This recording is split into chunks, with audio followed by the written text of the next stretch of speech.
ಬೆಳಗಾವಿ ಜಿಲ್ಲೆಯ ರಾಯಬಾಗ್ ತಾಲೂಕಿನ ಕೆಮಲಾಪುರ ಗ್ರಾಮದ ಸಾವಲೋಟಗಿ ತೋಟದ ಶ್ರೀ ಯಲ್ಲಮ್ಮ ದೇವಿಯ ದೇವಸ್ಥಾನದ ಕಳಸಾರೋಹಣ ಮತ್ತು ಲಕ್ಷ ದೀಪೋತ್ಸವ ಹಾಗೂ ಅನೇಕ ಕಾರ್ಯಕ್ರಮಗಳು ಆಯೋಜನೆ ಮಾಡಲಾಗಿತ್ತು. ಪರಮಾನಂದಡಿ ಗ್ರಾಮದ ಶ್ರೀ ಬಸವಗೋಪಾಲ ಮಠದಿಂದ ಸಕಲ ಶುಭಕರ ವಾದ್ಯಗಳೊಂದಿಗೆ ಸಾಲೋಟಗಿ ತೋಟದ ಶ್ರೀ ಯಲ್ಲಮ್ಮ ದೇವಸ್ಥಾನದವರೆಗೆ ಕುದುರೆ ಸಾರೋಟಿನಲ್ಲಿ ಕಳಸದ ಮೆರವಣಿಗೆ ಜರುಗಿತು. ಮೆರವಣಿಗೆ ಉದ್ದಕ್ಕೂ ಸುತ್ತಮುತ್ತಲಿನ ಗ್ರಾಮದ ಮುತ್ತೈದೆಯರು ಮತ್ತು ಮಕ್ಕಳು ಕುಂಭ ಹೊತ್ತು ಆರತಿ ಹಿಡಿದು ಮೆರವಣಿಗೆಯಲ್ಲಿ ಭಾಗವಹಿಸಿದರು. ಕೆಮಲಾಪುರ ಗ್ರಾಮದ ಸಾಲೋಟಗಿ ತೋಟದ ಶ್ರೀ ಯಲ್ಲಮ್ಮ ದೇವಸ್ಥಾನದ ಕಳಸಾರೋಹಣವನ್ನು ಮಂತ್ರಪಠಣದೊಂದಿಗೆ ವಿಧಿವತ್ತಾಗಿ ಪರಮಾನಂದವಾಡಿ ಗ್ರಾಮದ ಶ್ರೀ ಗುರು ಬ್ರಹ್ಮಾನಂದ ಆಶ್ರಮದ ಪೀಠಾಧಿಪತಿ ಡಾಕ್ಟರ್ ಅಭಿನವ ಬ್ರಹ್ಮಾನಂದ ಸ್ವಾಮೀಜಿ, ಹಣವಾಪುರ ಕವಲಗುಡ್ಡ ಶ್ರೀ ಅಮರೇಶ್ವರ ಸ್ವಾಮೀಜಿ, ಶಿರಗೂರು ಗ್ರಾಮದ ಶ್ರೀ ಅಭಿನವ ಕಲ್ಮೇಶ್ವರ ಸ್ವಾಮೀಜಿ, ಬಾವತಿ ಪೂರ್ಣಾನಂದ ಮಠದ ಶ್ರೀ ವೇದಾಂಗ ಸ್ವಾಮೀಜಿ, ಸ್ಥಳೀಯ ಶ್ರೀ ಯಲ್ಲಮ್ಮ ದೇವಸ್ಥಾನ ಅರ್ಚಕರು ಮತ್ತು ದೇವಸ್ಥಾನದ ಅಧ್ಯಕ್ಷರು ಶ್ರೀ ಸತ್ಯಸ್ವಾಯಿ ಪೂಜಾರಿ ಕಳಸಾರೋಹಣ ಕಾರ್ಯಕ್ರಮ ನೆರವೇರಿಸಿದರು. ದೇವಸ್ಥಾನದಲ್ಲಿ ಸಾಯಂಕಾಲ ದೇವಿ ಭಕ್ತರಿಂದ ಮತ್ತು ಗ್ರಾಮಸ್ಥರಿಂದ ಲಕ್ಷ ದೀಪೋತ್ಸವ ಕಾರ್ಯಕ್ರಮ ಜರುಗಿತು. ಈ ಕಾರ್ಯಕ್ರಮಗಳು ಶ್ರೀ ಯಲ್ಲಮ್ಮ ದೇವಸ್ಥಾನ ಅಧ್ಯಕ್ಷರು ಮತ್ತು ಅರ್ಚಕರು ಶ್ರೀ ಸತ್ಯಸ್ವಾಯಿ ನೇತೃತ್ವದಲ್ಲಿ ನಡೆದ ಕಾರ್ಯಕ್ರಮದಲ್ಲಿ ಶ್ರೀ ಕ್ಷೇತ್ರ ಹಣಮಾಪುರ ಕವಲಗುಡ್ಡ ಶ್ರೀ ಅಮರೇಶ್ವರ ಸ್ವಾಮೀಜಿ ಮತ್ತು ಪರಮಾನಂದೋಡಿ ಗ್ರಾಮದ ಶ್ರೀ ಬ್ರಹ್ಮಾನಂದ ಆಶ್ರಮದ ಡಾಕ್ಟರ್ ಅಭಿನವ ಬ್ರಹ್ಮಾನಂದ ಸ್ವಾಮೀಜಿ ಭಕ್ತರಿಗೆ ಆಶೀರ್ವಚನ ನೀಡಿದರು. ಈ ಸಂದರ್ಭದಲ್ಲಿ ಸಂಜು ಹೊರಟ್ಟಿ, ಪ್ರದೀಪ್ ಪಾಲ್ಗುಣಿ, ನಾಗಪ್ಪ ಶಿಂಗಾಡಿ, ಹುಸೇನ್ ಅಮ್ಮ ಜೋಗಪ್ಪ, ಸುನೀಲ್ ಗೌಡ, ಪಾಟೀಲ್ ಕುಮಾರ್ ಯಲ್ಲಟ್ಟಿ, ಮಲ್ಕಾರಿ ದಳವಾಯಿ, ರಮೇಶ್ ಸಾಲೋಟಗಿ, ಲಗಮಣ್ಣ ಒಡಿಯಾರ್, ಮಂಜು ಯಲ್ಲಟ್ಟಿ, ಬಸವರೋಗಿ, ಇನ್ನು ಹಲವಾರು ಗಣ್ಯರು, ಸ್ಥಳೀಯರು, ದೇವಿ ಭಕ್ತರು, ದೇವಸ್ಥಾನದ ಕಮಿಟಿ ಸದಸ್ಯರು ಕಾರ್ಯಕ್ರಮದಲ್ಲಿ ಭಾಗಿಯಾಗಿದ್ದರು. Shashidhar Kokatnur, RJ32 Kannada news, Chikkodi.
सुमित्रा च उमा देवी भक्ति रूपे मनोमणि ओंकार रूपिणी विद्या हिमकार निलये शुभे अकारुकार मकारूपी ओंकारार्थ स्वरूपिणी नासाग्रेणी समुत्पद्य मध्य हिंकार रूपिणी सोमसुर लोचनी गुणत्रयादरा लक्ष्मी रात्रि भुवन भैरवी धर्मार्थका मोक्षं च कुमारिणी षण्मुखे महासन्मोहिनी देवी ओम सप्रकाश महादेव सर्वान्तस्तिपुरापः स्वाहाभ्यान्तारे नमः जगद्गुरुर्मा देवताभ्यो नमः.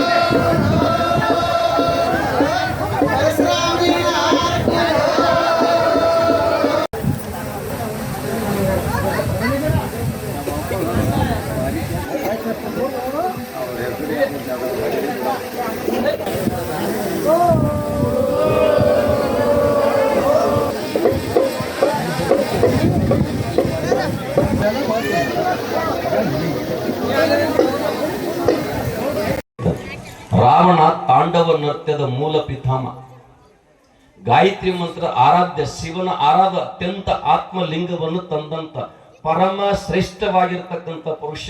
ಅಮ್ಮ, ರಾವಣನ ನಾನು ಕೊಲ್ಲಿಲ್ಲ, ರಾವಣನೊಳಗಿರ್ತಕ್ಕಂಥ ನಾನು ಅಂತಕ್ಕಂಥದ ರಾವಣನ ಕೊಂದಿತ್ತು ಅಂತಕ್ಕಂಥ ಮಾತು ಹೇಳಿದ್ರಂತ ಬಂಧುಗಳು.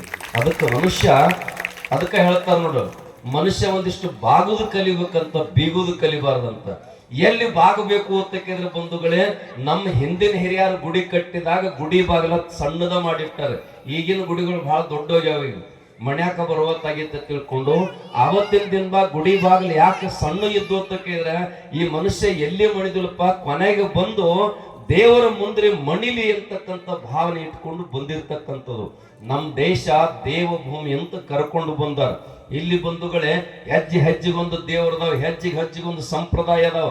ಇವೆಲ್ಲ ಇದ್ರು ಕೂಡ ಪುಣ್ಯಾತ್ಮರ ಕೊನೆಗೆ ಏನು ಅಂತ ಕೇಳಿದ್ರೆ, ನಾವೆಲ್ಲರೂ ಸನ್ಮಾರ್ಗಕ್ಕೆ ಹೋಗ್ತಕ್ಕಂಥದ್ದು ಅಂತಕ್ಕಂಥ ವಿಚಾರ ಇಟ್ಕೊಂಡು ನೀವೆಲ್ಲ ಇಲ್ಲಿ ದೇಣಿಗೆಯನ್ನು ಕೊಟ್ಟಿರ್ತಕ್ಕಂಥದ್ದು ನೋಡಿದ್ರ ಅನ್ನೋದು ತಿಳ್ಕೊಡ್ರಿ.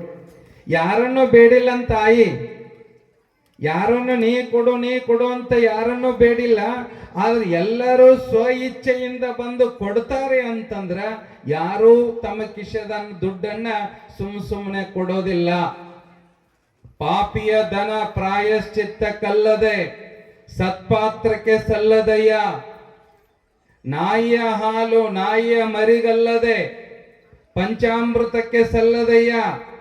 ಕೂಡಲ ಸಂಗಣ ಶರಣರಿಗಲ್ಲದೆ ಮಾಡುವ ಅರ್ಥ ಅದು ವ್ಯರ್ಥ ಕಂಡಯ್ಯ ಅಂತ ಏನು ಹೇಳಿಕೊಂಡು ಬಂದ್ರು. ಇವತ್ತು ನಮ್ಮದು ಸುಕೃತ ಪುಣ್ಯ ಐತಿ ಅಂತ ತಿಳ್ಕೊಂಡು ಆಯಿ ಸ್ಥಾನದೊಳಗೆ ಕೂತ್ಕೊಂಡೇವಿ.